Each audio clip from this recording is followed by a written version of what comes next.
ओम श्री गंगाई नाथाय नमः। जय श्री गुरुदेव, जय श्री दादा गुरुदेव जी। आप सभी का बहुत बहुत स्वागत है आज के सत्संग में। और आज का सत्संग सडनली स्टार्ट हो गया है क्योंकि मुझे प्रिपरेशन करने का कुछ भी समय नहीं मिला कि किस टॉपिक पे करेंगे, क्या बात करेंगे। क्योंकि हमारे घर के बिल्कुल बगल में एक मैरिज हाउस है जहाँ पर शादियाँ होती हैं। तो आज ये शादियों का सीज़न चल रहा है तो लगातार ढोल बज रहा है और बजता ही जा रहा है 6 बजे से। तो समझ में नहीं आ रहा था कब बंद होगा, लेकिन ये नहीं बंद होगा। तो सत्संग हमने शुरू कर दिया। थोड़ी बहुत आवाज़ आएगी आपको ढोल बाजे की, शहनाई की, तो वह संगीत हो जाएगा, बैकग्राउंड म्यूज़िक। आज का जो सत्संग है, आज के सत्संग का जो विषय है वो है सिद्ध योग क्या है। और आज के सत्संग की जो सबसे महत्वपूर्ण बात है वो ये कि ये तस्वीर आप पीछे देख रहे हो, है ना। ये तस्वीर हमारी पुस्तक की सबसे खूबसूरत तस्वीर है। जो पुस्तक हमने लिखी है, कहाँ है, इधर है। अभी तो वैसे थोड़ी चेंज हो गई है, वो उसका कवर वगैरह चेंज हुआ है थोड़ा। पुराना वाला दिखा देता हूँ आपको। ये पुस्तक हमने लिखी है आवाहन आत्म जागृति का। इस पुस्तक में जो तस्वीरें हैं, 20 एक तस्वीरें हैं, इसमें रंगीन तस्वीरें हैं, जिसके चक्कर में ये डिले हो गई है बहुत पुस्तक। तो सबसे जो खूबसूरत तस्वीर है इस पुस्तक में वो ये वाली है। और ये आज मैंने आपके सामने शेयर की है। तो जो भी लोग पुस्तक खरीदेंगे उन्हें ये तस्वीर मिलेगी उस पुस्तक में, ठीक है। और बाद में हम सोच रहे हैं कि इसका हम आपको एक बड़ा पोस्टर भी बनाएंगे, जिसको आप बाद में परचेज़ कर सकते हो डायरेक्टली, ठीक है। तो इसमें ये जो पीछे देख रहे हो आप, ये पुस्तक भी आप परचेज़ कर सकते हो। अभी इसकी प्री बुकिंग चालू है। प्री बुकिंग इसलिए चालू है क्योंकि पेमेंट करनी है हमको इसकी, तो बुक्स आ जाएंगी हमारे पास तो हम आप सबको दे देंगे। इसलिए प्री बुकिंग बहुत महत्वपूर्ण है, क्योंकि जितनी हमने सोची थी कॉस्टिंग, उससे कहीं ज़्यादा कॉस्टिंग आई पुस्तक की। तो जितना प्री बुक होगा पुस्तक, उतना हम उनको पेमेंट कर पाएंगे और किताबें वहाँ से ला पाएंगे। तो आप अगर किताब लेना चाहते हो, 450 रुपये इसकी वैल्यू है। और ये पुस्तक सभी साधकों के लिए, चाहे वो सिद्ध योग की साधना करते हैं या सिद्ध योग की साधना नहीं कर रहे हैं, उनके लिए भी, जो भी साधक है, साधना करना चाहते हैं, साधना के बारे में जानना चाहते हैं, तो ये पुस्तक उनके बहुत काम आएगी। ऐसा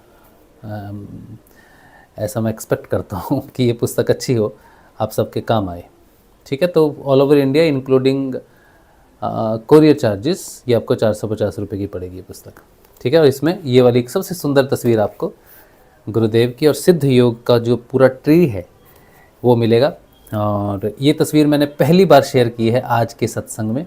इससे पहले ये तस्वीर मैंने किसी के साथ शेयर नहीं की, सिर्फ जो प्रिंटर्स हैं उनके साथ ही शेयर की है फ़िलहाल, बाकी किसी के साथ नहीं की है। तो ये तस्वीर आपको बाद में एक बार बुक आ जाएगी तो हम एक इसका पोस्टर बनाएंगे और पोस्टर को आप फिर बाद में ले सकते हो, ठीक है। अगर आपको लेनी होगी तो मैं बना के दूंगा आपको पूरा पोस्टर। अच्छा चलिए, तो आज का जो विषय है वो यही है जो आप देख रहे हो पीछे, कि सिद्ध योग क्या है। हम सिद्ध योग में हैं, हम में जो कुछ भी परिवर्तन आया, बिल्कुल साधारण मनुष्य, हम साधारण मानव हैं और ऑर्डिनरी से भी ज़्यादा ऑर्डिनरी हैं। तो हमें जो कुछ भी परिवर्तन आया वो सिद्ध योग से आया। और सिद्ध योग क्या है, अगर मैं इसे एक शब्द में कहूँ तो सिद्ध योग अमृत है। अमृत है, सिद्ध योग अमृत है। जो भी सिद्ध योग का पान करेगा, जो भी सिद्ध योग को धारण करेगा, वो अमर हो जाएगा। जैसे वो मंथन हुआ था, उसमें अमृत निकला था और देवताओं ने अमृत पिया था और असुरों को नहीं मिला था। तो एक असुर था राहु, उसने खा लिया था अमृत, तो विष्णु जी ने उसका गला काट दिया था, लेकिन वो अमृत खा लिया तो वो अमर हो गया था। तो विष्णु जी तो कुछ नहीं कर पाए उसका। तो ये वो अमृत है। मैं एक मिनट ये बंद कर देता हूँ, तो टुक टुक होता रहेगा।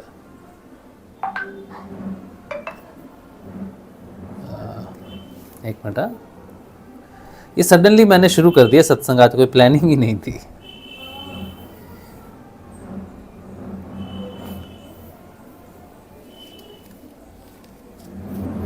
ठीक है, चलो। तो हमारे जो गुरुदेव हैं, पहले तो मैं आपको ये बता रहा हूँ कि सिद्ध योग क्या है। सिद्ध योग एक अमर तत्व है, आत्म तत्व है। आत्मा ही सिद्ध योग है, क्योंकि अमर तो केवल आत्मा है, बाकी सब तो नष्ट हो जाता है। जो बचता है वही आत्मा ही बचती है बस, है ना। उसी से सब कुछ प्रकट होता है और उसी में लय हो जाता है। तो सिद्ध योग क्या है? आत्म तत्व है। लेकिन ये किस स्वरूप में है? तो ये शब्द ब्रह्म स्वरूप में है। सिद्ध योग कैसा फल है? शब्द रूपी फल है। जैसे सेब होता है, वृक्ष का भौतिक फल है, संतरा है, केला है, अंगूर है, ये भौतिक फल है ना। तो सिद्ध योग को भी फल कहा जाता है, अमर फल कहा जाता है। तो वो किस रूप में है? शब्द रूप में है। तो हमारे जो गुरुदेव हुए मच्छिंद्र नाथ जी जो हमारे गुरुदेव हैं, वो कलयुग के पहले गुरुदेव हैं। उन्हें कलयुग का आदि गुरुदेव कहा जाता है सिद्ध योग के लिए। ठीक है। वैसे सिद्ध योग में जो आदि गुरुदेव हैं, मतलब कलयुग हो, सतयुग हो, द्वापर हो, त्रेता हो, कोई भी युग हो, लेकिन अगर शुरुआत देखी जाए कि सिद्ध योग की शुरुआत कहाँ से हुई है, तो किसी अमर शब्द का प्रसारण हुआ तो किसी अमर तत्व से ही हुआ होगा ना। अमर तत्व से ही तो अमर तत्व निकलेगा। तो वो जो अमर तत्व है जिससे ये सिद्ध योग प्रसारित हुआ शब्द स्वरूप में, वो अमर तत्व कौन है? शिव है। तो शिव जो है वो सिद्ध योग के आदि गुरु हैं। शिव भगवान की कृपा से ये अमर तत्व शब्द रूप में आ गया, उनके अंदर था। लेकिन जब उन्होंने अपनी पवित्र वाणी से इसे प्रकट किया, तो वो माँ पार्वती को, उमा को जब बताया कि अमरता क्या है, कैसे अमर हो सकता है कोई, अमर तत्व का ज्ञान दिया, तो वो शब्द रूप में माँ को दिया। तो वो शब्द रूप में भोलेनाथ के मुख से निकल गया, तो वो हमारे लिए शब्द स्वरूप हो गया।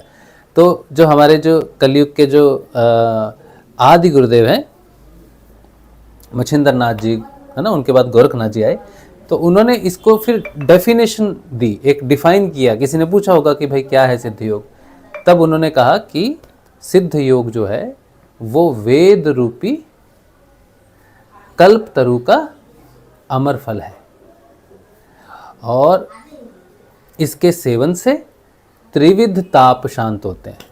त्रिविध ताप होते हैं अधिदैहिक, अधिदैविक और अधिभौतिक। तो ये तीन प्रकार के ऐसे ताप होते हैं जिनसे कर्मफल जो है मनुष्य को प्रभावित करते हैं।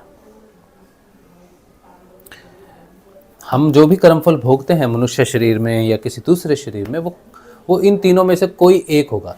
जैसे कोई कहता है ना कि आपकी कुंडली में पितृ दोष है, राहु दोष है, मंगल दोष है, शनि दोष है, सूर्य दोष है, ये दोष है, बोलते हैं ना। तो वो दोष कहाँ से आते हैं? कर्मों से आते हैं, कि हमारे कर्म होते हैं, तो हम ऐसी ग्रह में, ऐसी ग्रहों की गणना होती है, उसमें जब हमारा जन्म होता है तो ग्रहों की ऐसी स्थिति होती है, उसके कारण हमारी कुंडली में कोई अच्छा ग्रह, कोई बुरा ग्रह ऐसे होता है। तो हम वो भोगते हैं कि यार ये तुम्हारा ग्रह बहुत खराब है, ये बहुत अच्छा है, ऐसा बोलते हैं ना। पंडित जी बोलते हैं कि ये उपाय कर लो, अंगूठी पहन लो, ऐसा कर लो। तो वो कौन से ताप होते हैं? वो होते हैं दैविक ताप, उनको बोलते हैं दैविक, अधिदैविक। और पितृदोष, कोई बोलता है तुम्हारी कुंडली में पितृदोष है, या कोई कहता है तुम पर किसी ने ब्लैक मैजिक किया हुआ है, या कोई कहता है भाई इस पे तो कोई सवारी आती है, कोई कहता है इस पे भूत प्रेत आता है, कोई कहता है इसमें देवता आता है ना, ऐसे कहते हैं ना, हमारे अंदर ये घुस गया। तो ये जितनी भी ये शक्तियां हैं, है ना, तंत्र शक्ति, मंत्र शक्ति, ये जितनी भी हैं सारी शक्तियां, ये दैविक ताप में आती हैं, यानी कि देवताओं से जुड़ी रहती है किसी प्रकार, या फिर ऐसी चेतना से जुड़ी रहती हैं जो फिजिकल वर्ल्ड में डायरेक्टली एक्सेसिबल नहीं है। ठीक है। तो जैसे हमारे शरीर में बुखार आता है तो हम डॉक्टर के पास जाते हैं, तो डॉक्टर उसका इलाज करता है। इसी तरह से दैविक ताप होते हैं। कहीं कहीं ने आध्यात्मिक ताप भी लिख देते हैं, आध्यात्मिक ताप भी लिख सकते हैं। ठीक है, वैसे आध्यात्मिक ताप कितना सही होगा, आध्यात्मिक ताप अगर पर्टिकुलरली बोले तो जैसे आध्यात्मिक ताप में हाँ, क्योंकि ये जितनी भी चीज़ें होती हैं ना, ये सारी स्पेल बाउंड होती हैं। मतलब स्पेल का मतलब होता है मंत्र, किसी शब्द से कुछ किया हुआ है। मतलब शब्द तो बहुत ज़रूरी है ये सब करने के लिए, तो कहीं कहीं इसको आध्यात्मिक ताप भी कह सकते हैं। और इनका जो इलाज होता है वो आध्यात्मिक ही होता है। मतलब कोई आध्यात्मिक को कुछ ऐसा करना पड़ेगा अपने को कि हम इन तापों से बाहर निकलते हैं। तो लोग तो इनके पास जाते हैं, तांत्रिकों के पास चले जाएंगे, या फिर ज्योतिष के पास जाते हैं, न्यूमरोलॉजिस्ट होते हैं, पामिस्ट होते हैं। इस तरह से अलग अलग साइंस है जो लोगों को एक ऊर्जा से क्योर करते हैं, या तो ऊर्जा को ब्लॉक करते हैं या ऊर्जा को खोलते हैं, बस यही इलाज होता है इसका। लेकिन अगर कोई सिद्ध योग में है, कोई नाम जपता है, तो उसको कोई भी दैविक ताप हो, कोई भी, चाहे उसने कोई पूजा पाठ अधूरा छोड़ दिया है और उसे मालूम नहीं है कि उसने कोई त्रुटि की है किसी पूजा पाठ में, कुछ पूजा पाठ छूटा हुआ है, पहले की कोई सिद्धि हो, गलत मतलब पहले का जीवन में कुछ सिद्धि विद्धि की होगी, उल्टी पुल्टी हो गया होगा, पूर्ण नहीं हुआ होगा, वो अगले जन्म में आके फिर व्यक्ति को थोड़ा सा परेशान करती है। तो इस तरह से जिन चीज़ों पर हमारा अधिकार नहीं है, बस नहीं है, उन्हें फिर हम छोड़ देते हैं। एक गाना भी ऐसे बड़ा सुंदर, एक फिल्म आई थी बहुत पहले, उस फिल्म का नाम था सूर्यवंशी शायद, और उसमें अभिनेता सलमान खान था। तो उसमें गाना था, कहते हैं ऐसी बातें जिन पर अपना बस नहीं, क्यों ना उनको हम खुदा पे छोड़ दें। मैं नहीं कहता, बुजुर्गों ने कहा है, जो कहा है वो भी कितना सच कहा है। तो वो गाने की लाइनें मुझे याद है अभी तक कि कुछ चीज़ें ऐसे, और ये जो लाइनें थी ना, इसने वाकई में मेरी बहुत हेल्प की। बहुत बार जब मुझे बीमारी लगी ना पेट की, तो डॉक्टर ने कहा भाई इसका कोई इलाज नहीं है, तो फिर हमने उसको भगवान पे छोड़ दिया। तो इस तरह से ये जो दैविक ताप होते हैं, इनके बारे में कोई भौतिक डॉक्टर कुछ नहीं कर सकता। ठीक है, तो ऐसी चीज़ों को क्या करना पड़ता है हमको, हमारे जो ईष्ट होते हैं, जिस धर्म में कोई पैदा होता है, ठीक है, जो मुसलमान है वो अल्लाह पे छोड़ देते हैं, ईसाई होते हैं वो जीसस पे छोड़ देंगे, हिंदू होते हैं भगवान देवी देवता ऊपर वाले पे छोड़ देते हैं ऐसे। तो दैविक तापों के लिए जो निराकरण होता है या जो इलाज होता है वो भी दैविक ही होना चाहिए। ठीक है, तो ये जो सिद्ध योग है ये एक दैविक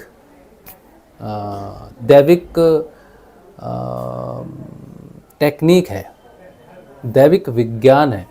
तो इसके मंत्र जब से, सिद्ध योग में जो गुरुजी जो मंत्र देते हैं उसके जब से कोई भी दैविक ताप हो, कोई भी कितना भी कठिन हो, कई बार लोग तांत्रिकों के पास जाते हैं, वो कहते हैं कि भाई इसे तो कोई दूर ही नहीं कर सकता, ये तो जीवन भर रहेगा। ऐसे लोग, मैंने ऐसे लोगों से बात की है, वो कहते हैं, हम कह जाते हैं, वो कहते हैं कि नहीं भाई ये इसका हम कुछ नहीं कर सकते, कोई कहता है ये जिन्न है, कोई कहता है ये भूत है, कोई कुछ है, ऐसे बहुत सारे बोलते हैं। तो बोलते क्या होगा, तो ये जो सिद्ध योग है ना, इस संसार में इससे बड़ी कोई शक्ति नहीं है, कोई भी शक्ति नहीं है जो इस सिद्ध योग से बड़ी हो। ये गुरुदेव गारंटी देते थे, क्योंकि वो शिव से जन्मा है, वो अमर फल है, वो अगर आप उसको ग्रहण करोगे ना तो आपकी चेतना अमर हो जाती है, तो आपको कोई नुकसान नहीं होता। तो किसी को भी कोई भी दैविक ताप हो तो सिद्ध योग के अनुसरण से, सिद्ध योग से उसका वो दैविक ताप दूर हो सकता है। ठीक है, समझ गए। एक होता है अधिदैहिक, दैहिक का मतलब आप समझ गए कि देह से जुड़ा हुआ या फिर भौतिकता से जुड़ा हुआ। ठीक है, तो ये भी कर्मफल ही होते हैं, हमारे शरीर में ताप आते हैं, किसी को कोई रोग हो गया है, किसी को कोई शोक हो गया है, देह उसकी बड़ी तकलीफ़ में आ गई है, भौतिक रूप से बड़ा परेशान हो गया वो, तो इस मंत्र जप से देह का भी जो है मुसीबतों से मुक्ति होती है, निराकरण होता है। और फिर एक होता है अधिभौतिक भी बोलते हैं, अधिमानसिक भी बोलते हैं, कहीं कहीं मानसिक भी बोल देते हैं। ठीक है, तो हम लेते हैं अधिभौतिक। भौतिकता जो होती है उसमें हमारी सारी प्रॉब्लम्स आ जाती हैं, जैसे मन की कोई समस्या है, कोई मन का रोगी है, मानसिक अवसाद है, इवन कोई बंदा कोई व्यक्ति है जो पागल है, मतलब उसने अपना कंट्रोल खो दिया है, मेंटली अनस्टेबल हो गया है, मतलब पागल खाने में है वो, और खतरनाक वाला पागल हो गया है, उसको भी सिद्ध योग ने ठीक किया। ऐसा भी व्यक्ति है जो पागल था, मेंटली खराब हो गया था, मतलब उसको भी सिद्ध योग से लाभ हुआ और वो ठीक हुआ है बच्चा। और किसी को कोई बहुत सारी ऐसे डिप्रेशंस होते हैं आजकल, तो कॉमन ही है बड़ा डिप्रेशन, ठीक है, तो उसमें भी सिद्ध योग जो है वो बहुत बेनिफिट्स होता है मेंटली, वो बहुत क्योंकि सिद्ध योग शुरू ही होता है मन से, मानसिक अवस्था से ही शुरू होता है, मन में ही जब करना होता है, तो मन जब शांत होने लग जाता है तो मोटर स्किल्स अपने आप इंप्रूव होनी शुरू हो जाती है। तो किसी को कोई भी ताप हो, कोई भौतिकता है, जैसे किसी की जॉब की प्रॉब्लम है, कोई कहता है भाई इससे क्या धन मिलता है बिल्कुल। आप जब इस नाम जप करोगे ना तो आपके रास्ते खुलेंगे ज़रूर, क्योंकि यह एक सकारात्मक ऊर्जा है जो आपको सकारात्मक दिशा देती है। तो सकारात्मक दिशा में आप जाओगे तो आपको घर परिवार में जो भी समस्या हो रही है उसमें आपको लाभ होगा, ठीक है। और किसमें जो दाम्पत्य जीवन है, भौतिक सुख जिसको कहते हैं हम, उसमें भी किसी का बच्चा नहीं हो रहा है या किसी का कुछ प्रॉब्लम हो रहा है, उनको भी संतान का लाभ होता है। तो सिद्ध योग एक ऐसा सॉल्यूशन है, एक ऐसा उपाय है इस भौतिक जीवन के लिए कि मनुष्य की सारी समस्याओं को सॉल्व करता है। और सबसे बड़ी बात यह है कि ये भौतिक व्यक्ति के लिए है, कोई साधु बन जाएगा, कोई सन्यासी बन जाएगा, ऐसी कोई साधना है नहीं, ऐसी साधना नहीं है। एक गुरु बहन ने हमें कल शायद उन्होंने फ़ोन किया, तो उन्होंने कहा कि भैया हमको बताइए, हम हमारी सांस रुक रही थी, हम समाधि में जा रहे थे, कहीं मर तो नहीं जाएंगे। तो मैंने कहा नहीं, कोई नहीं मरता सिद्ध योग में, सिद्ध योग तो अमर करने वाला है, सिद्ध योग तो अमर फल है, इसके करने से मृत्यु नहीं हो सकती, ठीक है। तो आप इससे डरो नहीं। और सबसे बड़ी बात है कि आपको ज्ञान ही नहीं है अभी सिद्ध योग का, आपको समाधि का भी ज्ञान नहीं है, अभी आपको ध्यान का ज्ञान नहीं है, अभी आपको आत्म जागृति का ज्ञान नहीं है, ठीक है, अभी आपको चेतना का ज्ञान नहीं है। अभी आपको अगर किसी चीज़ का ज्ञान है तो वो भय कि ये शरीर की मृत्यु हो सकती है, मेरा परिवार है। अभी तो आपका जो कॉन्शियस लेवल है बहुत बाहरी लेवल पे है, ठीक है। ऐसे सिद्ध योग में लोग आएंगे, ध्यान करेंगे, ध्यान में चले जाएंगे, मर जाएंगे, तो फिर मैं खुद ही छोड़ के भाग जाऊंगा सिद्ध योग। इसलिए नहीं कि हम मरने से डरते हैं या कुछ, मैं इसलिए चला जाऊंगा क्योंकि ये काम की चीज़ नहीं है। जो चीज़ संसार के काम की नहीं है उसमें हम अपना समय क्यों नष्ट करें, है ना, क्यों ये सब करेंगे। तो ये एक भौतिक जीवन में रहने वाला व्यक्तिगत चेतना के लिए जो है ये सिद्ध योग है। और इसमें सारी बीमारियां चाहे किसी भी स्तर की हो सारी ठीक होती हैं, किसी आउटसाइड सपोर्ट की आपको ज़रूरत नहीं है सिद्ध योग में। गुरु आंतरिक है, क्योंकि मैंने कहा कि सिद्ध योग जो है वो शब्द स्वरूप है, अमर है। तो इसका जो गुरु है, जिससे जैसे हमारे गुरुदेव रामलाल जी सियाग हैं, तो वो शब्द स्वरूप है, ठीक है, क्योंकि ये अमर तत्व है, इसीलिए आपकी आत्मा ही एकमात्र अमर तत्व है। तो सिद्ध योग में जो गुरु है वो आपकी आत्मा है। तो गुरुदेव कौन है? आपकी आत्म स्वरूप है। अगर वो आपकी आत्मा है, अगर वो आपकी आत्म चेतना है, तो फिर वो जागृत हो जाएगा आपके अंदर। जिस दिन आत्म चेतना जागृत हो जाएगी उस दिन आपका गुरु समझो आपके अंदर चेतन हो गया है। और जब आत्म चेतना हो जाती है उसके बाद फिर जो आत्मा का प्रकाश होता है फिर वो सारे भूमंडल पर, त्रिभुवन पर, तीनों लोक पर छा जाता है। और जहाँ जहाँ से जो भी अवसाद हैं, रोग हैं, समस्याएं हैं, वो सारी प्रकाश में आ जाती हैं और उनका सोल्यूशन हो जाता है। व्यक्ति का पूरा डीएनए बदल जाता है, ठीक है। तो ये भी बात हमने पहले एक बार की थी कि डीएनए पूरा चेंज हो जाएगा आपका, क्योंकि कुछ बीमारियां होती हैं जो जन्मजात होती हैं। जैसे बीमारी है हीमोफीलिया। हीमोफीलिया एक जन्मजात बीमारी होती है, तो वो यानी कि वो डीएनए में रहती है बच्चे के, तो वो भी डीएनए भी इम्प्रूव हो जाता है, डीएनए भी सुधर जाएगा। मतलब जन्मजात बीमारियां जो चली ही आ रही हैं हमारे वंश परंपरा में, उसको ठीक कोई कैसे करेगा? तभी ठीक हो सकता है अगर उसका डीएनए रिपेयर हो जाए। तो ऐसी बहुत सारी खून की बीमारियां होती हैं, जैसे ये है कैंसर की जैसे बीमारी होती है, थैलेसीमिया। थैलेसीमिया भी क्या है? ये जब पुरुष और स्त्री मिलते हैं तो उनके ब्लड ग्रुप सेम हो, अगर पुरुष का भी ए है, A+ है, और स्त्री का भी A+ है, तो मोस्ट उनके चांसेस होते हैं कि उनका जो बच्चा हो सकता है वो थैलेसीमिया से ग्रसित हो सकता है। तो ऐसा मैंने सुना है डॉक्टरों से कि सेम ब्लड ग्रुप में आप शादी नहीं करो, क्योंकि उसमें फिर बच्चों को थैलेसीमिया जैसी या और अन्य रक्त संबंधी समस्याएं होती हैं। क्योंकि जब बच्चा कोई एक ब्लड ग्रुप का चयन करता है तो वो चयन कन्फ्यूजन हो जाता है कि कहाँ से लूँ, क्योंकि दोनों माता पिता का एक ही रहता है। तो अभी सिलेक्शन का ऑप्शन ही नहीं रहता, तो वो सिलेक्शन कर ही नहीं पाता ठीक से। तो हो सकता है कि ऐसा मैंने सुना है डॉक्टरों से, तो इसीलिए डॉक्टर्स इस चीज़ की सलाह देते हैं कि आप अलग अलग ब्लड ग्रुप में शादी करो। और यही हमारा जो जन्म पत्रिका होती है उसमें जब हम मिलाते हैं गोत्र, हमारे हिंदू शास्त्रों में गोत्र होता है, तो कहते हैं कि सेम गोत्र में आपको शादी नहीं करनी चाहिए। जैसे हमारा गोत्र है भारद्वाज, तो मेरा अगर गोत्र भारद्वाज है तो मुझे भारद्वाज गोत्र में शादी नहीं करनी है, क्योंकि उनका भारद्वाज गोत्र में जो डीएनए है और मेरा डीएनए भी भारद्वाज का है, तो हम दोनों का डीएनए सेम है। तो मेरे डीएनए में सोचो कोई कमी है, मेरे परिवार में कोई कमी है, कोई बीमारी चली आ रही है, और हम दूसरी किसी ऐसी लड़की से शादी करते जो खुद भारद्वाज परिवार की होती, तो वो रिपेयर नहीं कर सकती। मतलब हमारा जो बच्चा होगा वो उसमें अगर मेरी कोई समस्या है तो उसमें आ जाएगी, वही समस्या उसको होगी। लेकिन उसकी माँ का अगर अलग होगा डीएनए, है ना, ऐसे अलग अलग डीएनए होते हैं ना, गोत्र होते हैं। तो जैसे मेरी वाइफ का गोत्र नाग गोत्र आ जाता है, तो वो गोत्र अगर मिल जाएगा उनका, तो मेरा भारद्वाज है, उनका इस तरह से है, तो दोनों मिलेगा, तो मेरी जो कमियां हैं वो उनके गोत्र से रिपेयर हो जाती हैं। समझा? तो ये हमारा विज्ञान है, आध्यात्मिक विज्ञान है। और मेडिकल साइंस इस बात को मानता है कि सेम ब्लड ग्रुप में नहीं करो शादी, तो पूरा डीएनए रिपेयर हो जाता है। फिर जब कोई व्यक्ति अगर इस बीमारी से ग्रसित होगा, उसे नहीं पता, प्रेम विवाह होते हैं, प्रेम विवाह में तो हमने प्रेम विवाह किया, हमें भी नहीं पता क्या था क्या नहीं था, तो हमने तो कर लिया। तो कई बार ऐसी गलतियां हो जाती हैं। तो अगर कोई सिद्ध योग में है और उसकी फैमिली में कुछ चला आ रहा है, तो वो भी रिपेयर हो जाता है। तो सिद्ध योग एक ऐसा मेडिसिनल योग है एक्चुअली, जो सारे रोगों को हर स्तर पर दूर करता है। ये औषधि है सिद्ध योग एक हमारे जीवन के लिए। और सिर्फ हमारे रोगों को दूर नहीं करता, हमारी समस्याओं को दूर नहीं करता, बल्कि हमारी चेतना को जागृत करता है आत्म स्वरूप में। और जब चेतना आत्म स्वरूप में जागृत हो जाती है तो शांति, संतोष, ये सारी चीज़ें आंतरिक हैं, अंदर से प्रकट होनी शुरू हो जाती हैं।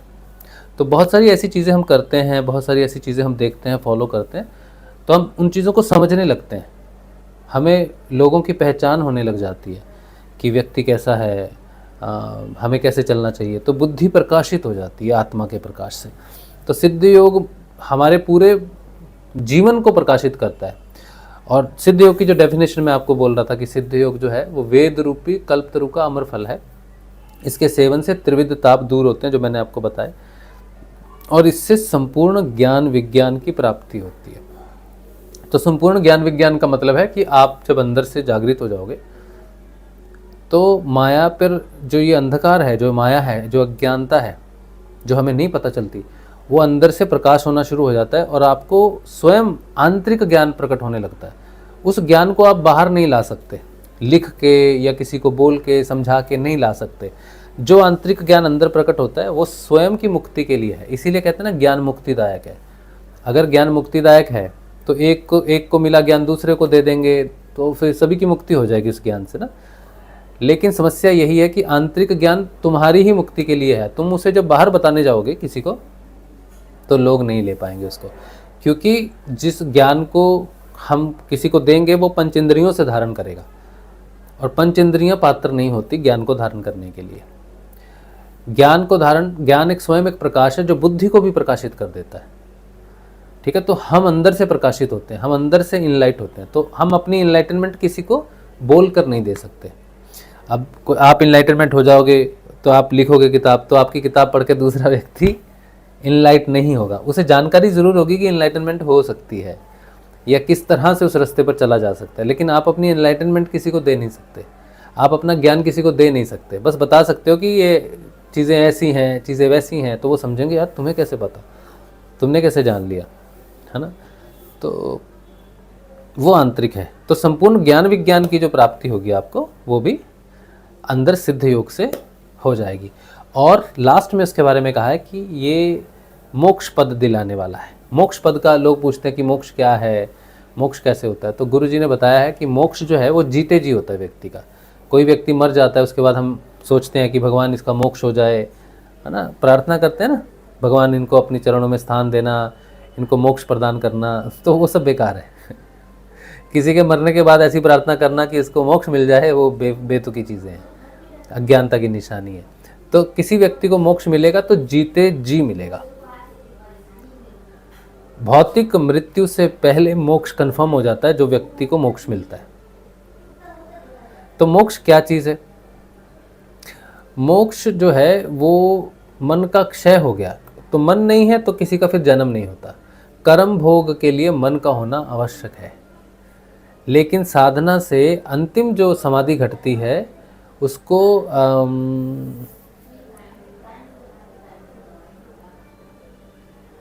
कौन सी समाधि बोलते हैं, अश्वमेघ समाधि कुछ ऐसा बोलते हैं, धर्म में एक ना कुछ है एक समाधि, मैं बता रहा हूँ, पतंजलि अष्टांग योग में लिखा हुआ है ये, धर्म में एक समाधि या क्या समाधि होती है, वो अंतिम होती है। उसके बाद मन जो है वो फट जाता है, मन बड़ा ज़बरदस्त। मैंने वो मुक्तानंद जी की अगर आप पुस्तक पढ़ोगे, मुक्तानंद जी की एक पुस्तक है चित्त शक्ति विलास, उसमें उन्होंने अपना अनुभव बताया है कि वो जो मन जब क्षय होता है तब मन के क्षय होने से फिर वो मोक्ष हो जाता है। उस व्यक्ति को पता है कि अब मेरा मन नहीं है, अब हमको जन्म नहीं होगा मेरा। हमको याद नहीं आ रहा, बहुत समय हो गया पढ़े हुए हमको।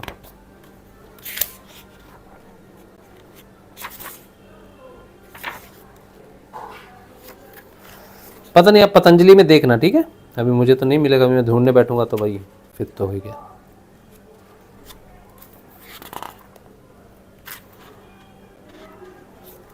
धर्म में एक समाधि है शायद, पता नहीं।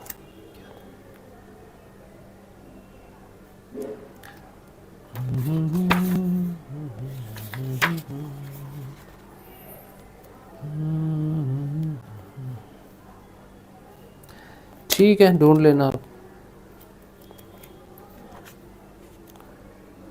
हरि भजन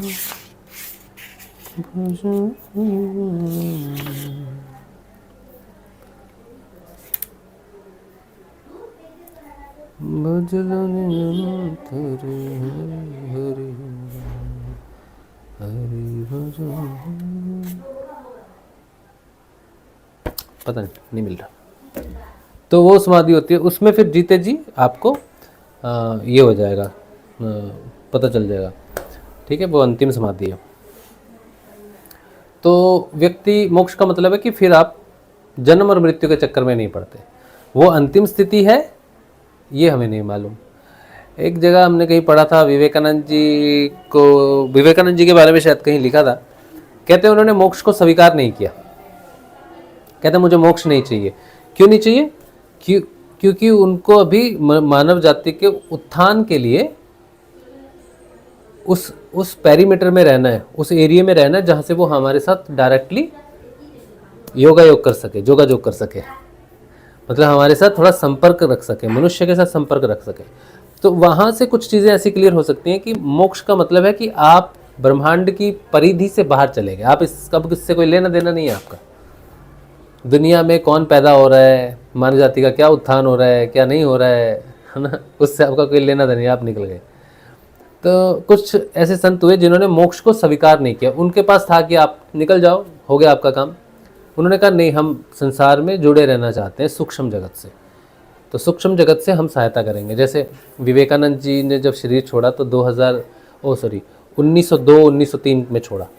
और ऋषि अरविंदो एक हुए योगी, वो जब जेल में थे 1908-1909 में, शायद 1908 में वो जेल में थे, तब उन्हें विवेकानंद जी 15 दिन तक बताते रहे कि क्या काम हम कर रहे हैं, क्या हमने करना है, मनुष्य के लिए क्या करना है, कैसा करना है। तो इसका मतलब तभी है कि मोक्ष वाला व्यक्ति फिर कम्युनिकेट नहीं कर सकता संसार से, और जिसने डिनाई किया वो कम्युनिकेट कम्युनिकेशन रख सकता है। तो ये उनकी बातों से, उनकी स्थिति से या उनकी कुछ एक लेखनी से पता चलता है कि मोक्ष आप उस स्थिति में सिलेक्ट कर सकते हो। ठीक है, तो यहाँ तक हाँ, थोड़ी जानकारी इसकी है। तो मोक्ष तक आपको अधिकारी कर देता है सिद्ध योग, कि आप जा सकते हो या बाकी आपकी मर्जी है। तो ये है सिद्ध योग। ठीक है, अब जो आप पीछे देख रहे हो ना, जो ये चित्र है पीछे, इसमें सबसे मुख्य बात ये है कि देखो, इसमें पीछे में शिव भगवान भी हैं और विष्णु भगवान भी हैं।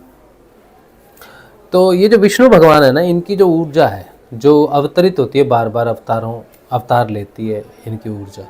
तो विष्णु भगवान, जब आप इस सिद्ध योग में आओगे ना और सिद्ध योग का मंत्र जपोगे, और सिद्ध योग के मंत्र से जब आपकी आत्मा चेतन हो जाएगी, तो आपके अनुभव में एक चीज़ आएगी कि जहाँ जहाँ विष्णु भगवान का नाम जप हो रहा है, जहाँ जहाँ विष्णु संप्रदाय है, जहाँ जहाँ विष्णु भगवान से संबंधित नाम जप चल रहा है, वहाँ पर आपका एक लिंक हो जाएगा, आप उसके साथ एक संबंध स्थापित हो जाएगा, विष्णु भगवान के साथ आपका एक संबंध स्थापित हो जाएगा। ये मेरा पर्सनल अनुभव है। ठीक है, विष्णु भगवान के साथ आपका, जितने भी अवतार विष्णु भगवान ने लिए हैं और जहाँ जहाँ जो भी हो रहा है, उनके स्वरूपों में हो रहा है, उनकी ऊर्जा में हो रहा है, उनके मंदिरों में हो रहा है, वो सारे मंदिरों के साथ आप जुड़ जाओगे। सोचो कि जगन्नाथ जी हैं, ठीक है, विष्णु जी की ऊर्जा है, वृंदावन है, विष्णु जी की ऊर्जा है, और भी ऐसे बहुत सारी, जैसे शालिग्राम है,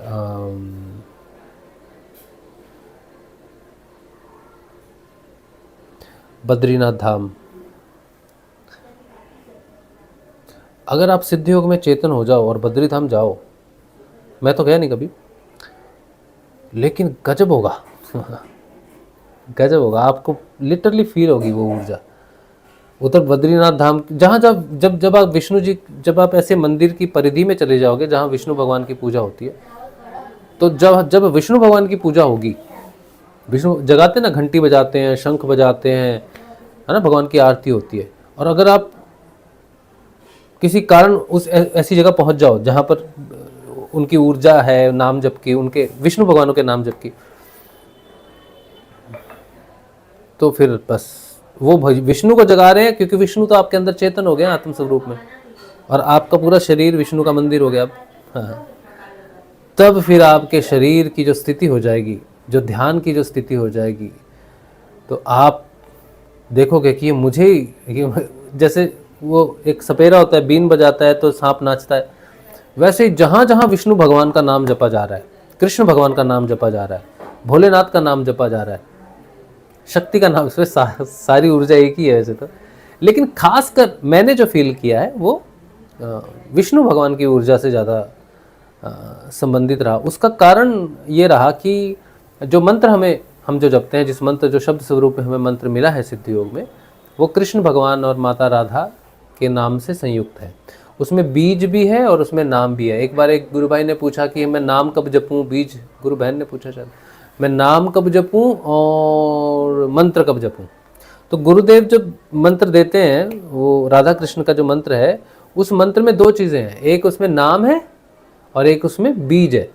बीज क्या करता है, बीज आपके मन में जाके रोपित हो जाता है, और फिर वो बीज रोपित हो जाता है तो फिर वो वृक्ष बनता है ना, तो वो आध्यात्मिक वृक्ष है। ठीक है, बीज क्या करता है, बीज आध्यात्मिक उन्नति करता है, चेतना को असेंड करवाता है। और भगवान का जो नाम जप होता है, मंत्र नहीं, जो नाम होता है, नाम जप से भौतिकता में आपको सफलता मिलती है, शांति मिलती है, भौतिक जीवन संवरता है उससे। भौतिक जीवन में जितने भी दुख तकलीफ होते हैं वो सारे सारे दूर होते हैं। तो इस मंत्र में बीज भी है और नाम भी है, तो भौतिक लाभ भी होगा आपको और आध्यात्मिक लाभ भी होगा, दोनों यात्राएं एक साथ चलती हैं। ठीक है, और जैसे मैंने कहा कि क्योंकि कृष्ण भगवान से जुड़ा हुआ है और 10वें अवतार से जुड़ा हुआ है सिद्ध योग, तो विष्णु अवतरित होते हैं हर रूप में, विष्णु ही हैं जो बार बार अवतार लेते हैं। तो ये सिद्ध योग जो है फाइनली जो मनुष्य के पास आया, अमर फल जब आया, तो अंतिम अवतार के साथ जुड़ा हुआ है, 10वें अवतार के साथ जुड़ा हुआ है।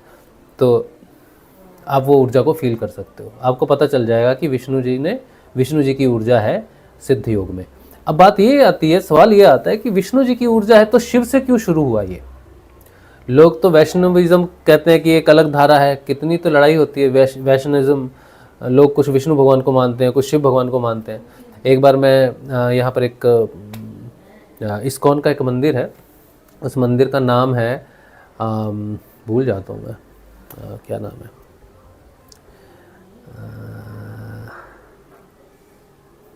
इस्कॉन का टेम्पल है, पता नहीं क्या टेम्पल है, नाम नहीं याद रहते। मायापुर, वेस्ट बंगाल में है। मैं वेस्ट बंगाल में रहता हूँ, कोलकाता में। तो मायापुर मैं गया, तो मायापुर में मैं गया तो वहाँ पर जो इस्कॉन के जो ये होते हैं, साधु होते हैं, तो उसने हमसे कहा कि यार तुम क्या कर रहे हो, तुम अपनी मनमर्जी से ही कर रहे हो सब कुछ। मैंने कहा मैं सिद्ध योग में हूँ, मैं सिद्ध योग साधक हूँ, सिद्ध योग की साधना करता हूँ, भगवान कृष्ण हमारे प्रिय हैं और हमारे घर में वो पुत्र स्वरूप में रहते हैं, छोटे बालक लड्डू गोपाल। तो बोला तुम विष्णु को अपना बेटा बनाओगे? तो मैंने कहा हाँ, वो लड्डू गोपाल तो हमारे बेटे के स्वरूप में रहता है। बोल रहा ये तो अनर्थ कर रहे हो तुम, विष्णु को कोई बेटा नहीं बना सकता। किस परंपरा से हो तुम? तो मैंने कहा मैं सिद्ध योग परंपरा से। तो वो कौन सी परंपरा है सिद्ध योग परंपरा? तो मैंने कहा गोरखनाथ जी को जानते हो? तो बोला गोरखनाथ जी को भी नहीं पहचानता। मैंने कहा गजब है, गोरखनाथ जी कौन सी परंपरा, क्या है, कौन है? मैंने कहा चलो गोरखनाथ जी को नहीं जानते, शिव को जानते हो? बोले हाँ शिव को जानता हूं। मैं कहा बस मैं शिव की लीनियज से हूं, शिव अनुयायी हूं मैं सिर्फ। तो उसने क्या बोला, बोला शिव, तुम शिव को मानते हो? मैंने कहा हाँ। तो बोला फिर तो तुम जो भी करो, फिर तो क्या ही फर्क पड़ता है।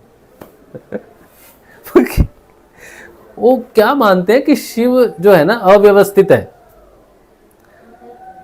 उसने जैसे कहा, मतलब उसने कहा तो डेफिनेटली कोई टीचिंग ऐसी हुई है उनकी, उनको किसी ने सिखाया है, पढ़ाया है, बताया गया है ये बात कि हम वैष्णविज्म में हैं, कृष्ण विष्णु जी हैं और यही ग्रेट है, महान है।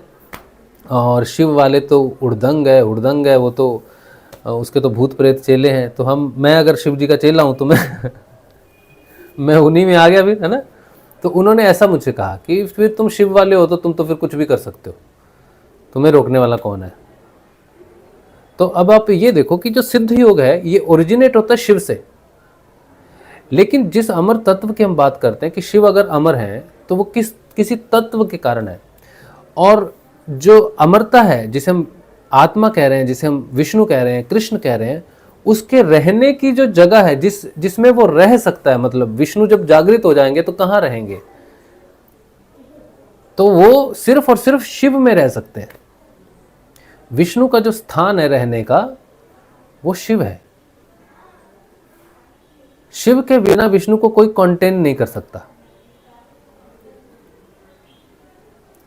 कैसे? जैसे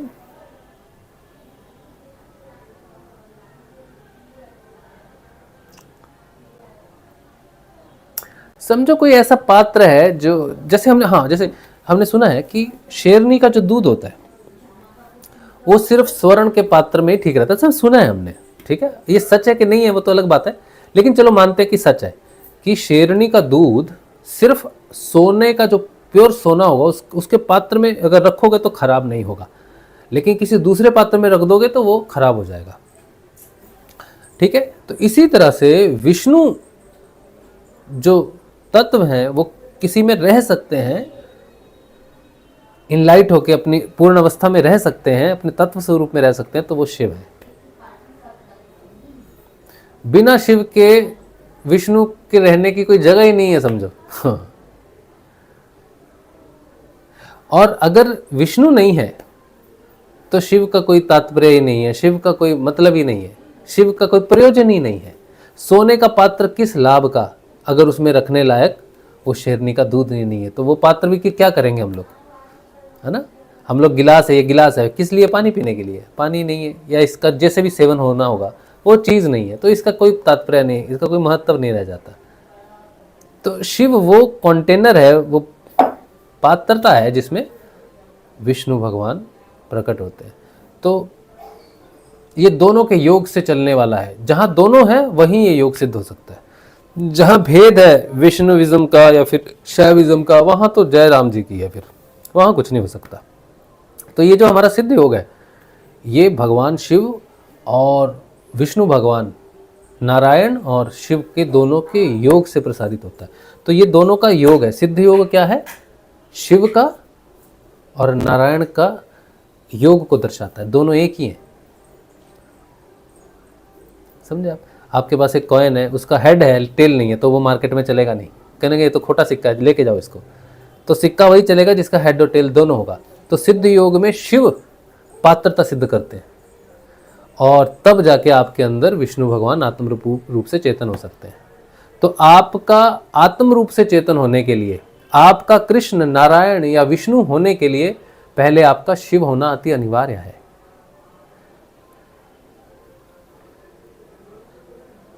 ये हमारा जाना हुआ सत्य है, ये कोई हमने पढ़ा नहीं है कहीं से, ये हमारा जाना हुआ है। शिव के बिना तो भाई संभव ही नहीं है।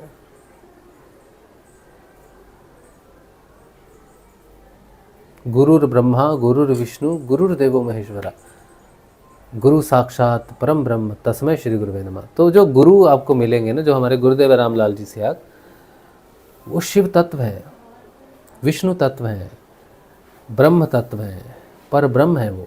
तो गुरु शरीर नहीं है, गुरु वो तत्व स्वरूप है। शिव कोई शरीर नहीं है, शिव वो पात्रता है जो आत्म स्वरूप में प्रकट करती है। तो हमने कई बार कहा कि ये जो नाम जब आप जप रहे हो, नाम जब क्यों जपते हैं हम?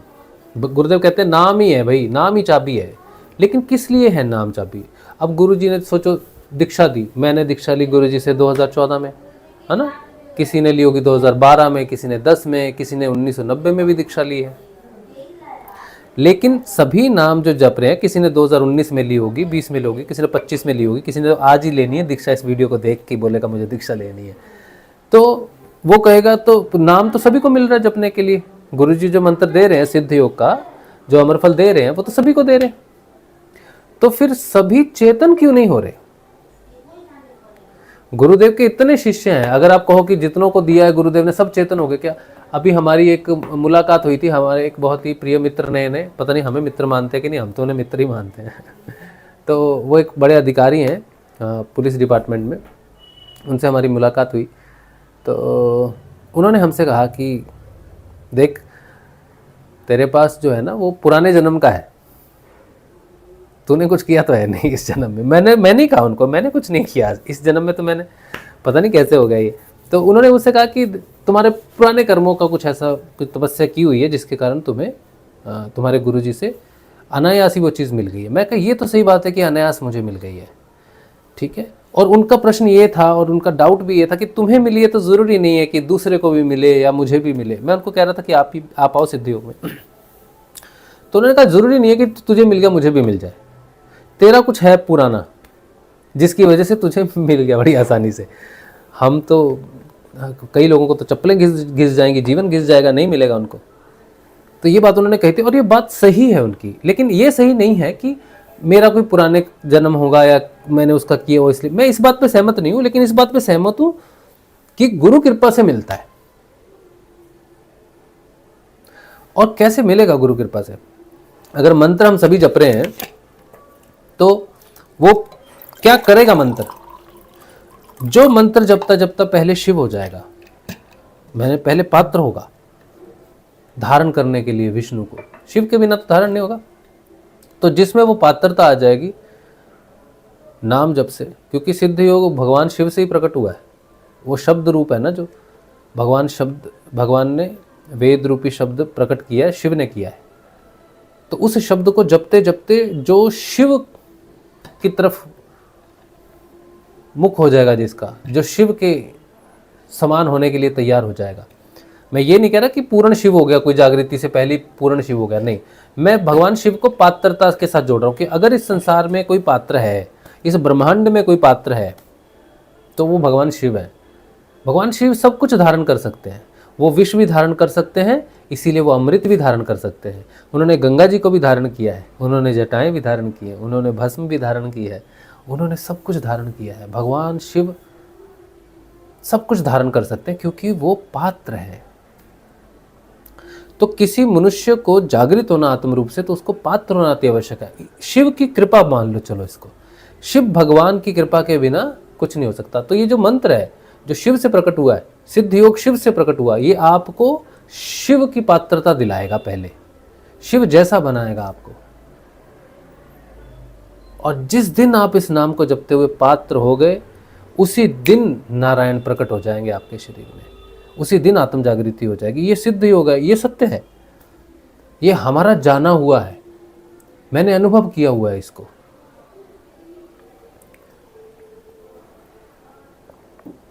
मैं बचपन में हमारे घर में भगवान नारायण की पूजा होती थी, बद्री नारायण की। तो पिताजी हमारे नारायण भक्त थे, मेरे बड़े भाई का नाम भी उन्होंने नारायण ही रखा। तो हमें घर से भगवान नारायण ही मिले, लेकिन हमारी कभी नारायण के साथ दोस्ती नहीं हुई घर में, हमारी दोस्ती शिव के साथ हुई। बचपन में हमें एक छोटा सा पत्थर मिला जो शिवलिंग जैसा था, उसको हमने शिव मान के पूजा की कि मेरे शिव है। और फिर जब हम थोड़े बड़े हुए तो हमारी माँ को एक असाध्य बीमारी हुई, और उसके लिए भी मेरे एक चाचा जी, नाना जी के भाई, छोटे भाई, उन्होंने भी हमें जो मंत्र दिया वो शिव का था, महामृत्युंजय मंत्र। उस मंत्र को हमने साकार होते देखा है, तो शिव में और हमारी भावना दृढ़ हुई। फिर हमने 2004 से लेकर 2014 तक शिव मंत्र ही जपा, सिर्फ महामृत्युंजय जपा, शिव की आराधना की इतने सालों तक। फिर गुरु जी के मिलने के बाद और भी 5 साल तक हम शिव की आराधना करते रहे। तो भगवान शिव ने हमें कई जगह ऐसी जगहों पे लेके गए जहाँ पर हमें उन्होंने पात्रता के लिए तैयार किया। उन्होंने हमारे जीवन के कुछ ऐसी बीमारी हमें दी जीवन में कि हम हर समय मंत्र जपते रहें। अगर मुझे पेट की बीमारी नहीं लगती तो आप यकीन करो मैं मंत्र नहीं जपता, मुझे असाध्य बीमारी लगी। और कई बार तो भोलेनाथ क्या करते थे, मुझे ऐसी स्थिति में डाल देते थे कि मेरे को ये बात पक्का थी कि अगर मैं महामृत्युंजय मंत्र जपूंगा तो मेरे को समस्या नहीं होगी, मैं कहीं जा सकता हूँ, कहीं ट्रैवल कर सकता हूँ, तो मेरे को वो मंत्र जपते रहना है। अगर वो मंत्र मेरा पहली बार में सिद्ध हो जाता, महामृत्युंजय मंत्र, तो मैं वहीं ठीक हो जाता 40-50 दिन में, फिर मैं जीवन भर मंत्र नहीं जपता। लेकिन भोलेनाथ की स्कीम कुछ और थी, भोलेनाथ चाहते थे कि मैं ज़्यादा से ज़्यादा नाम जपूँ। तो वो जो महामृत्युंजय का जो कवच था ना, वो बना नहीं मेरे ऊपर, किसी वजह से टूट गया। और एक बार महामृत्युंजय का मंत्र टूट जाता है तो फिर वो फिर नहीं बनता। तो वो मैं फिर अभी रोज़ जपता था, रोज़ सुबह उठ के कभी 1 माला कर ली, कभी 2 माला, कभी 3 माला, कभी 11 मालाएं कर लेता था। सोमवार को तो बड़ा प्रिय मानता था, सोमवार को मेरा जन्म हुआ, मेरी जीवन की सारी महत्वपूर्ण घटनाएं सोमवार को घटी। तो मेरी शादी सोमवार को हुई, मेरा बेटा सोमवार को जन्मा, मेरी नौकरी सोमवार को लगी सोमवार की ही मैं छुट्टी लेता था क्योंकि मैं भोलेनाथ की तपस्या कर सकूं। तो मेरे 16 सोमवार के व्रत भी किए मैंने और 16 सोमवार के व्रत करने के बाद मेरा जीवन जो कठिन हुआ, जो बीमारी मेरे जीवन में आई 16 सोमवार के बाद लड़कियां करती हैं 16 सोमवार, लेकिन मेरे एक मित्र थे, इंजीनियरिंग हम एक साथ करते थे, तो मेरा रूममेट था वो, अभी तो वो BSF में है, कोई अच्छी पोस्ट पे है बंदा, पर वो मेरा मित्र था। तो उसको पता नहीं किसने बता दिया भाई, उसको शायद गर्लफ्रेंड चाहिए थी, क्या उसने करना था पता नहीं, तो उसने 16 सोमवार के व्रत रखे। अब देखा देखी, मैंने कहा क्या कर रहा है, बोला शिव के व्रत रखे हैं मैंने, शिव भगवान ये हैं वो हैं। मैंने कहा अच्छा, मेरे को भी शिव से प्रेम है, मेरे पास भी एक शिव पत्थर है जो मिला था। बोला चल हम दोनों रखते हैं व्रत। तो 16 सोमवार के व्रत रखे मैंने, और मेरी कोई महत्वाकांक्षा कुछ कामना कुछ थी नहीं, ऐसे ही रख लिया। मैंने कहा शिव का है ना, चलो शिव का कर लेते हैं। तो उसके बाद फिर मैं बीमार हुआ और शिव का मंत्र जो मिला मुझे, और कई बार ऐसा होता था, किसी ने एक बार मैं आपको घटना बताता हूँ, शिव जी ने मेरे साथ क्या किया। मैं कलकत्ता आया पहली बार, तो 2005 में मैंने किसी से पूछा कि यहाँ पर कोई शिव मंदिर है क्या बहुत बड़ा, तो किसी ने कहा ताड़केश्वर एक मंदिर है भोलेनाथ का, बहुत अच्छा, बहुत बड़ा, बहुत मतलब बहुत सिद्ध मंदिर, अच्छा मंदिर है। तो मैंने कहा ठीक है, सोमवार को मैं जाऊँगा। तो मैं सोमवार को निकल लिया। रास्ते में मुझे एक लड़का मिला जो मेरे ऑफिस में काम करता था, कुछ पढ़ाई का काम करता था, वो स्टूडेंट था, वो हमारे ऑफिस का एजुकेशन में था कुछ काम हमारा।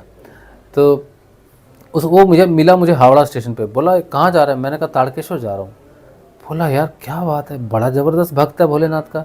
मैंने कहा इसमें बड़ा ज़बरदस्त होने वाली क्या बात है, छुट्टी है, सोमवार है, तो मैंने कहा चलो मंदिर जाके आते हैं। भक्त वक्त ऐसा कुछ मैं विशेष भक्त नहीं हूँ। तो उसने बड़ी हैरानी से कहा, लेकिन मुझे समझ नहीं आया मैंने क्यों कहा। तो मैं ट्रेन में गया, ट्रेन बिल्कुल खाली, और जब मैं पहुंचा ताड़केश्वर तो मैं क्या देखता हूँ, सब जगह भगवे भगवा ही भगवा, बम बम भोले बम बम भोले। मैंने कहा ये क्या चीज़ है, तो बहुत बड़ा मंदिर। तो मैंने उससे पूछा, मैंने कहा यार ये सब कांवड़िए क्यों आ रखे हैं? तो बोला भाई आज सोमवार है आज। मैंने कहा सोमवार तो हाँ ठीक है। बोले आज सावन का पहला सोमवार है। मैंने कहा पहला सोमवार सावन का? अच्छा। तो मैं तो मानता नहीं था, भोलेनाथ की हम पूजा बहुत करते थे, लेकिन विशेष दिनों पर पूजा करना, शिवरात्रि पे, वो सब मैं नहीं मानता था। मेरे लिए तो हर रोज़ ही भोलेनाथ का दिन है, हर रोज़ ही शिव है। मैं मानता ही नहीं था कि कोई एक दिन विशेष होता है। मेरे लिए हर दिन विशेष होते थे, लेकिन भोलेनाथ अपना तिगड़म लगाते थे, कोई विशेष दिन पे मुझे कहीं ना कहीं ले जाते थे, क्योंकि मैं तो मानता नहीं था, लेकिन वो लेके जाते थे मुझे। तो ऐसे मुझे ले गए और मैंने जल चढ़ाया भोलेनाथ को। फिर वापस आया तो देख रहा हूँ ट्रेन में जगह नहीं, कोई ट्रेन के ऊपर चढ़ा, कोई इधर चढ़ा, कोई लटक रहा है। तो हम थोड़े सोफिस्टिकेटेड व्यक्ति, हम तो नहीं ऐसे जा सकते, हमें खड़े होके जा सकते हैं ज़्यादा से ज़्यादा। तो मैं बस स्टैंड गया, बोला वहाँ कोई बस स्टैंड नहीं था उस समय। बोले कोई बस कोई गाड़ी कुछ नहीं जाती है कलकत्ता के लिए, ट्रेन ही है बस एकमात्र। मैं फिर आया ट्रेन स्टेशन पे, देखा, फिर मेरी हिम्मत नहीं हुई, फिर मैं गया बस स्टॉप पे, वहाँ कुछ नहीं, फिर आया। मैं 2-3 बार ऐसे किया। मैंने कहा कहाँ फंसा दिया भोलेनाथ, आपको मालूम है हम विशेष दिन नहीं मानते, हमको भीड़ में जाना पसंद नहीं है, हमारी तबीयत अच्छी नहीं रहती है, इतने लोगों में मैं कहाँ फंस गया, क्यों किया आपने ऐसा? तो मैं तो भोलेनाथ के साथ उल्टा नाराज़ था उस समय कि क्यों लेके जाते हो ऐसी जगह पर। तो पहले बताया करो, जब खाली हो सब कुछ तब हम जाएंगे, हमें थोड़ी कोई विशेषता चाहिए, आपसे कुछ चाहिए, थोड़ा प्रेम करते हैं आपसे। तो बड़ी मुश्किल से वहाँ बस पकड़ी। जाने में मुझे 1.5-2 घंटे लगे, 1.5 घंटा लगा होगा शायद ट्रेन में। आने में मुझे 8 घंटे लगे। बस के ऊपर बैठ कर आया मैं इतना देर तक, और मुझे बड़ा गुस्सा आया भोलेनाथ पे। मैंने कहा ऐसा मत करो, आपने जो पूजा करवानी है घर में बिठा के करवा दो, लेकिन ऐसे मत लेके जाओ।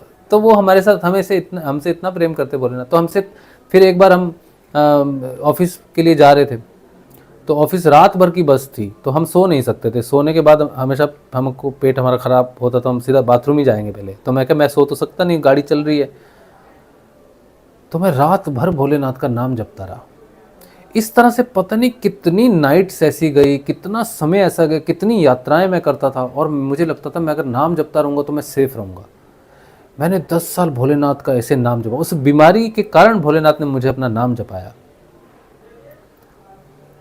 उस नाम जप के कारण फिर मैंने एक दिन भोलेनाथ से कहा कि आपसे तो नहीं हो रहा, आप मुझे ठीक तो कर नहीं रहे, बस मंत्र जपो, आज की दिन है, आज रोटी है कल नहीं है, तो आप तो मुझे गुरु दे दो। ये भोलेनाथ ने किया। जब मेरी पात्रता सिद्ध होने वाली थी कि अब गुरु मेरे जीवन में आ जाएगा, तब मैंने भोलेनाथ से कहा कि हम आपका 40 दिन का ब्रह्मचर्य का अनुष्ठान करेंगे, ऐसा ऐसा करेंगे, आप हमको गुरु दो।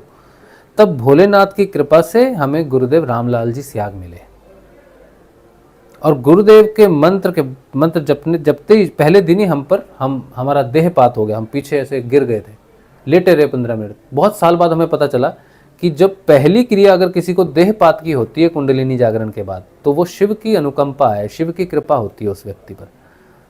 तब भी हमें बड़ा अच्छा लगा, भाई ये तो बड़ी अच्छी बात है, शिव जी की कृपा है। फिर 5 साल तक जो लोग आते हैं ना, कहते हैं हम शिव से बड़ा प्रेम करते हैं, हम उनका मंत्र नहीं छोड़ सकते, कृष्ण से बड़ा प्रेम करते हैं, मंत्र नहीं छोड़ सकते, गुरु जी का मंत्र कैसे जपें। तो ये समस्या मेरे साथ भी थी। तो 5 सालों तक मैं शिव का मंत्र भी जपता रहा और गुरुदेव का भी मंत्र जपता रहा, और आप यकीन मानो मुझे एक रत्ती भर भी फायदा नहीं हुआ, कोई फायदा नहीं हुआ मुझे। जपा जाप भी लग गया गुरुदेव के मंत्र का, क्रियाएं भी होती थी भरपूर। पहले महीने में तो बड़े फैंटास्टिक रिजल्ट मिले, सारी बीमारियों में, दिक्कतों में, सारी समस्याएं जैसे समाधान हो गई।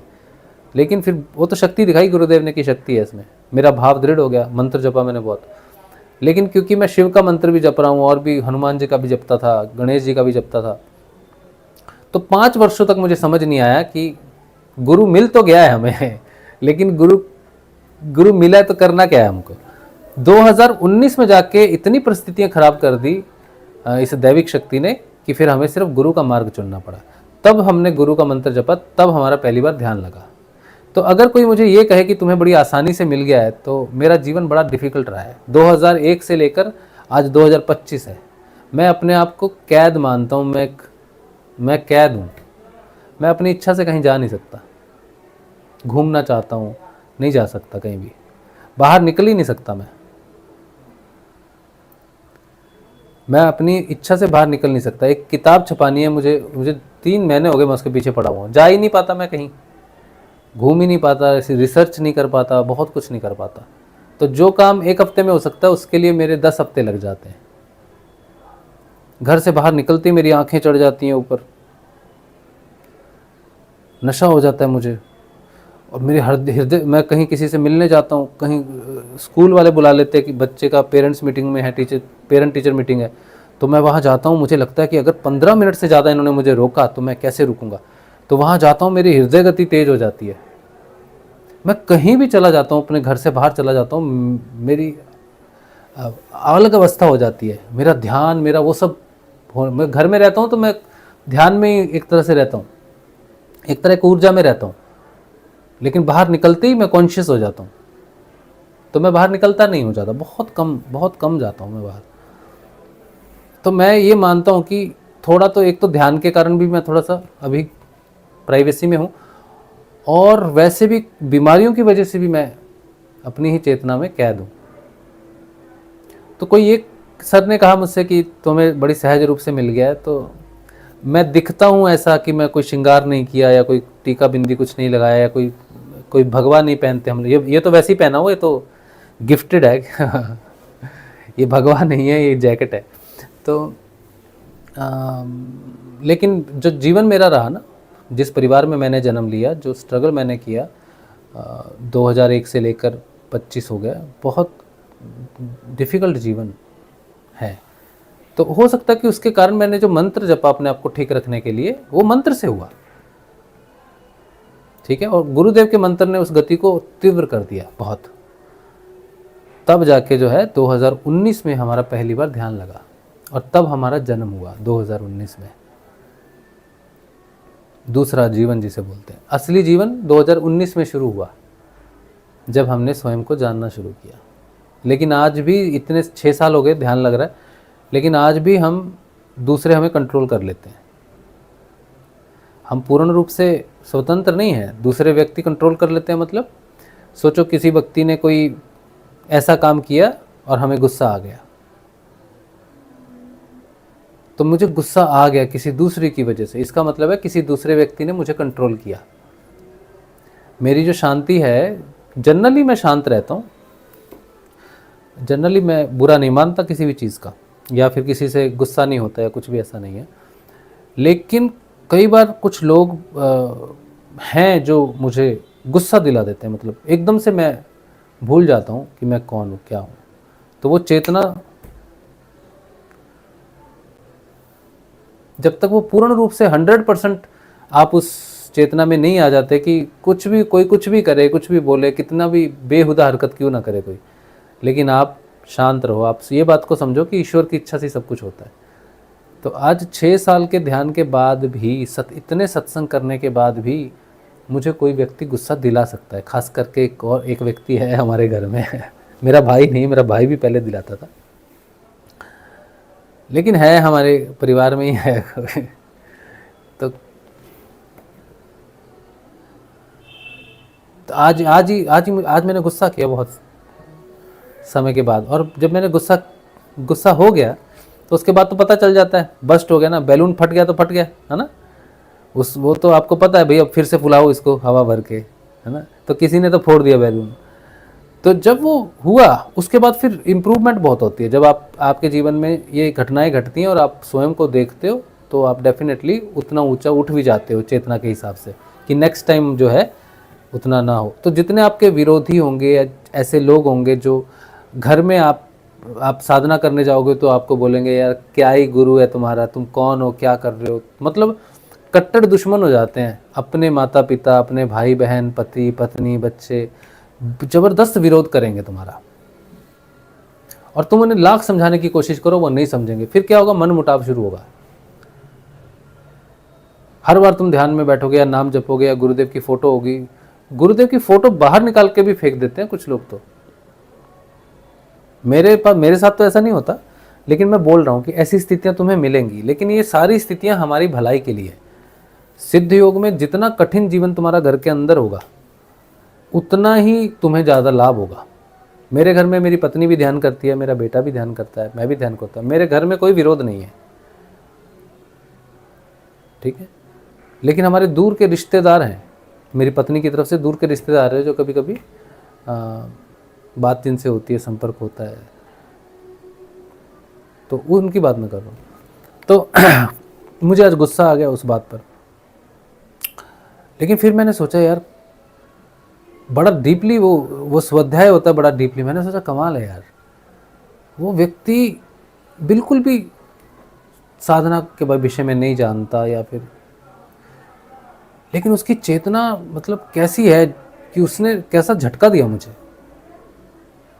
एक बार मैं बाजार गया था, बाजार में साइकिल से उतर रहा था तो मेरा पैर लग गया किसी को। वो व्यक्ति गुस्से में आया होगा घर से, वो चिल्लाना शुरू किया मेरे पे। पहले तो दो तीन बार चिल्लाया, मैंने उसको आराम से जवाब दिया। फिर वो और चिल्लाया, तो उसको काउंटर करने के लिए मुझे चिल्लाना पड़ा।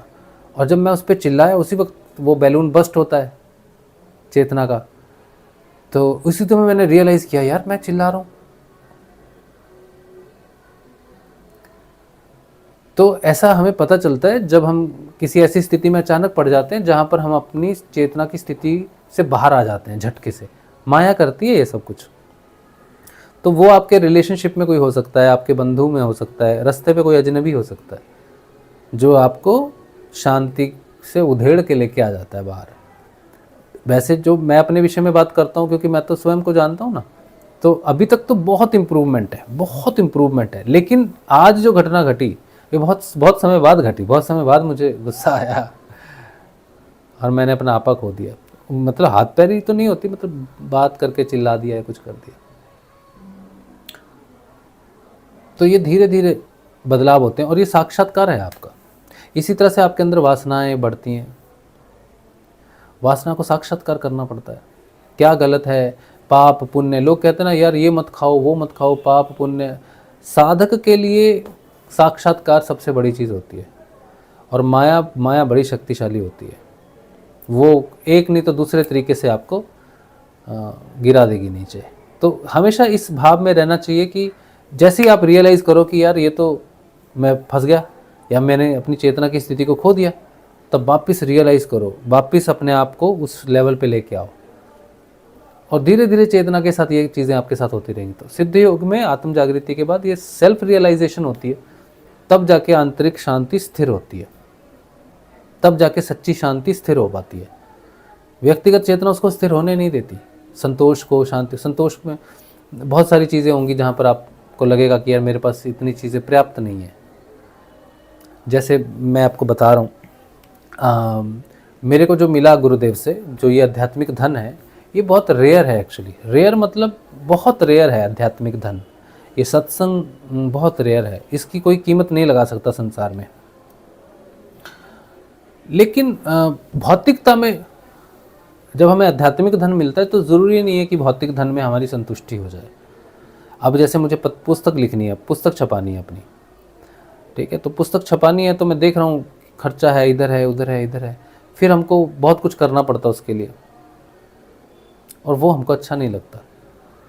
तो फिर हम सोचते हैं कि यार अगर मुझे वो कोई चीज़ ऐसी है जो मुझे करनी अच्छी नहीं लग रही, लेकिन फिर भी मैं कर रहा हूँ, तो इसका मतलब है कि कहीं ना कहीं मैं संतोष में नहीं हूँ। जैसा हो जाए वैसा ही आप संतोष हो जाए आपको, तो आप कहते हैं कि चलो यार संतोष, अब ठीक है जो है वैसे ही है। लेकिन मार्केट ऐसा नहीं मानती ना।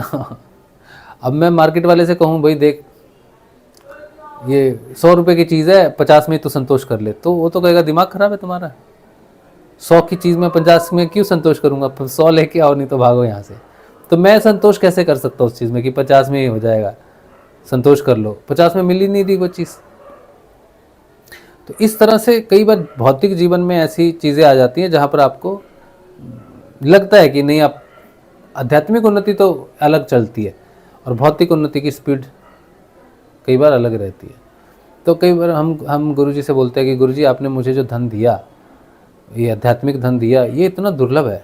थोड़ा भौतिक धन भी थोड़ा भौतिक धन भी देते, इतना दुर्लभ दे दिया। थोड़ा जो सुलभ है, जिसकी उसकी भी वैल्यू है संसार में, वो भी थोड़ा खुल के देते तो हमें कुछ लोगों से बात नहीं करनी पड़ती ज़बरदस्ती। जो हम करते हैं मजबूरी में आके, नहीं करनी पड़ती हमको।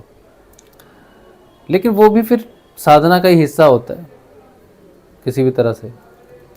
तो सिद्ध योग हर जगह से आपको जीवन में जो भी आप करोगे, जो भी कार्य आप करोगे, हर चीज़ में आप स्वयं को देख पाओगे कैसे करते हैं। फिर गुरु जी की याद आती है हमको।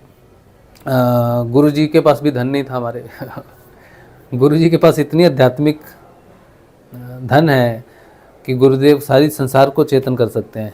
लेकिन उनसे पूछो, गुरु जी 10 रुपये हैं आपके पास? तो गुरु जी 10 रुपये नहीं। तो गुरु जी के एक शिष्य ने कहा था उनसे कि गुरु जी देखो, आप जो प्रचार करना चाहते हो ना, ये नेता हैं, इनके पास जाना चाहते हो, सिद्धियों का प्रचार करना चाहते हो, इनको आप नहीं चाहिए। आप जो राम बोलते हो ना, राम है मेरे पास, आत्म चेतना है मेरे पास, इनको नहीं चाहिए वो सब।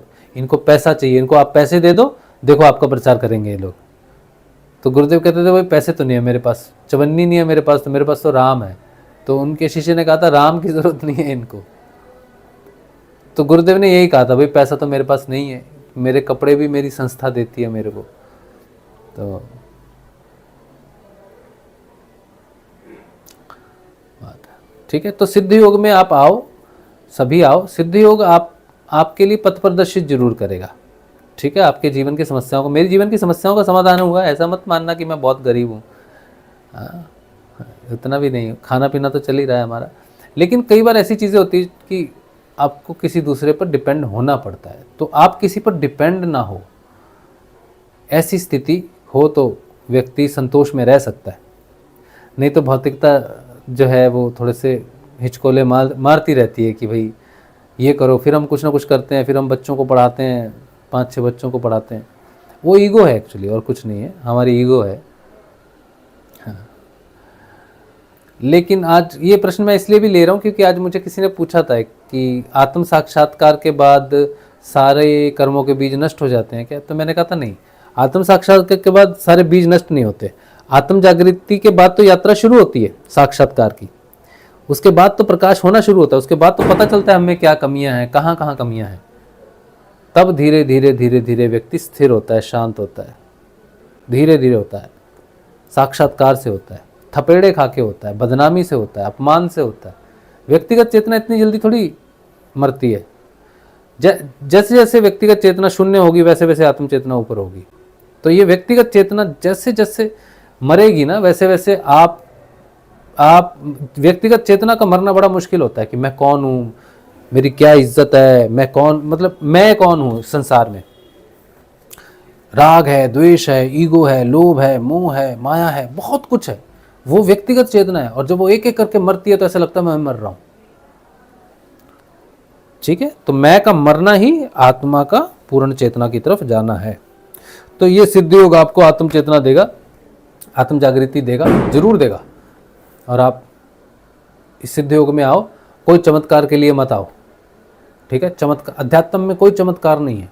चमत्कार एक विज्ञान है, अध्यात्म भी विज्ञान है, चमत्कार भी एक विज्ञान है। लेकिन अध्यात्म में आपको किसी चमत्कार के लिए नहीं आना चाहिए, आपको आना चाहिए अध्यात्म में स्वयं को जानने के लिए। और ये सबसे कठिन यात्रा है, सबसे कठिन।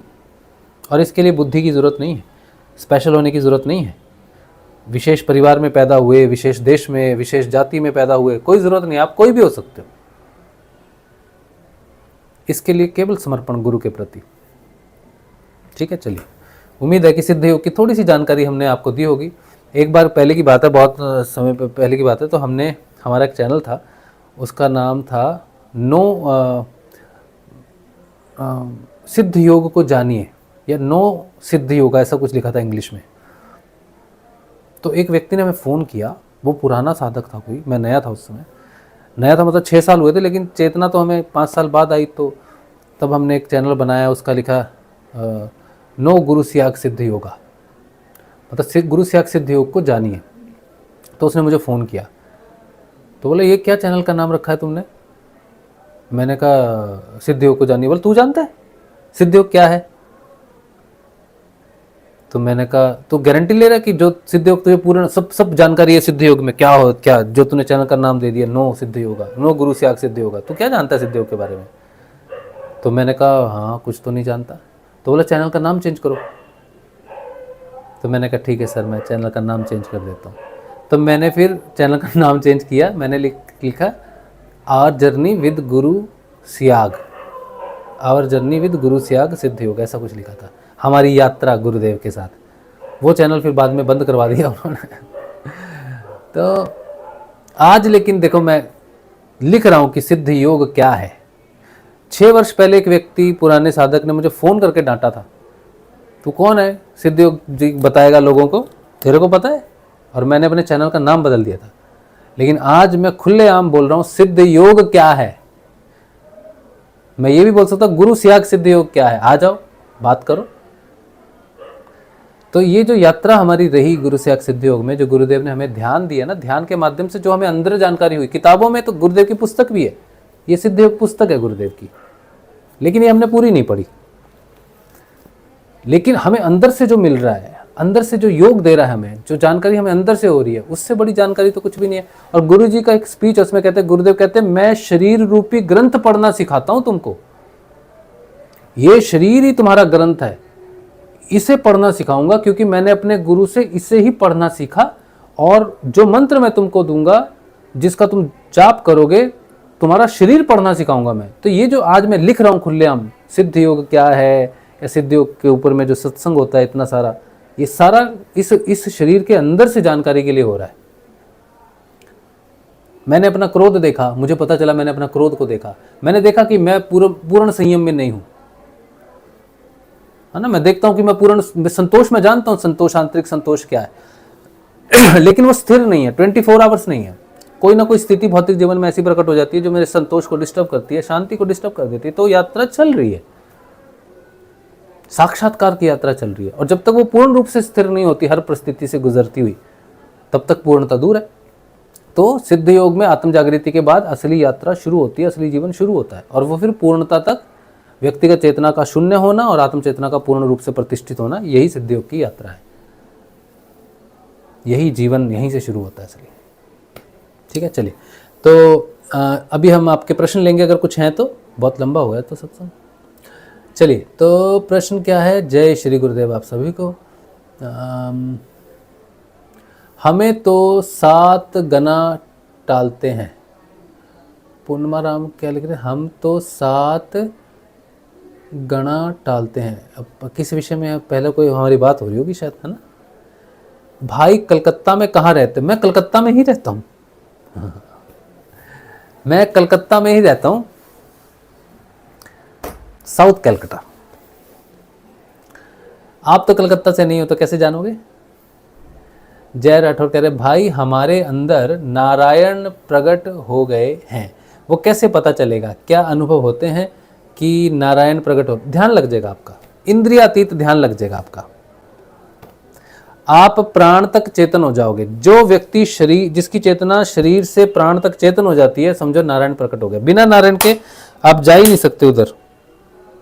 बिना नारायण के सुषुम्ना नाड़ी में प्रवेश ही नहीं हो सकता। सिर्फ नारायण ही सुषुम्ना में प्रवेश करता है, समझे।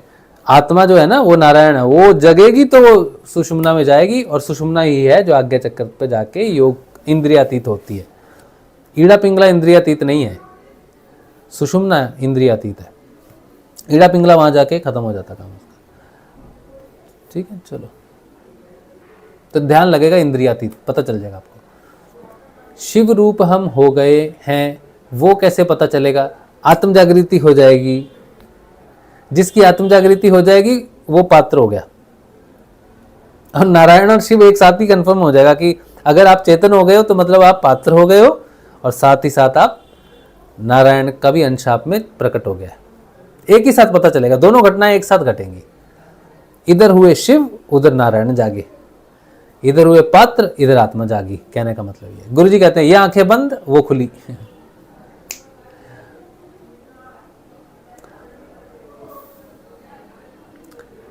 शिव कुमार देवनाथ, आपकी वाणी सत्य एवं शुद्ध है, साधुवाद, धन्यवाद। सब गुरु जी की कृपा से है, नहीं तो हम तो कहाँ से आए हैं हमें पता है। चलिए, आज का सत्संग भगवान श्री गुरुदेव के श्री चरणों में। और पुस्तक जिन्होंने प्री बुकिंग करवाई है ना, मिल जाएगी जल्दी, मैं आप यकीन रखिए, इस महीने तो मिल जाएगी ज़रूर। ठीक है, मैं पूरी कोशिश में हूँ, और थोड़ा सा प्री बुकिंग हो जाएगा तो अच्छी बात है, जरूर मिल जाएगी आपको। और जिन्होंने पुस्तक लेनी है, पुस्तक मैं दिखा दूँ, पुस्तक है, पुस्तक जिन्होंने लेनी है वो मेरे व्हाट्सएप नंबर पर व्हाट्सएप करेंगे आप। मेरा व्हाट्सएप नंबर है 8777211139 राज शिव। ठीक है, इस पे आप करोगे कि आपको पुस्तक लेनी है तो 450 rupees including courier and packaging सब, आप पूरे भारत में। ठीक है, बाहर का भी मुझे नहीं पता है, बाहर एक बार पुस्तक आ जाएगी फिर हम बाहर वालों को बता देंगे कितना पड़ रही है, बाहर के लिए कितनी वैल्यू है, क्या है। ठीक है, तो ये आत्म जागृति से संबंधित पुस्तक है, ये पूरा हमारा अनुभव है तुरिया तक, तो आप इसे पुस्तक को ले सकते हो। ठीक है, चलिए। नाद अनहद की वीडियो काफ़ी अच्छी लगी, बहुत बहुत धन्यवाद।